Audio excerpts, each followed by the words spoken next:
Hi, I'm Derek with Lakeland Communications. I'm going to show you how to use NetValet today. The first thing to do is download the NetValet app from the Play Store on your Android or iPhone. After you have it installed, you can launch the application.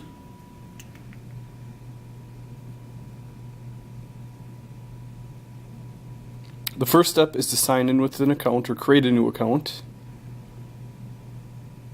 which I already have an account created, so it should just log me right in.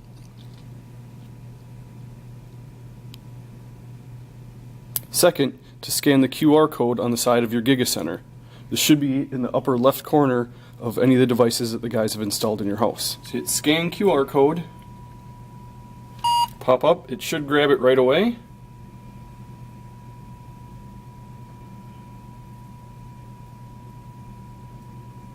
And now your Giga Center is associated to your NetValet account. Alright, once you're logged into NetValet, you can do a few different things from here. You can view the different devices that are on your network. They're there.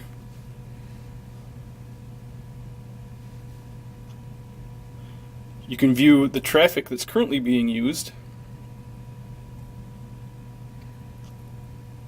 You can also change settings for your wireless network, as well as setting up different rules for scheduling access to your network. And this has been your tech tip of the week.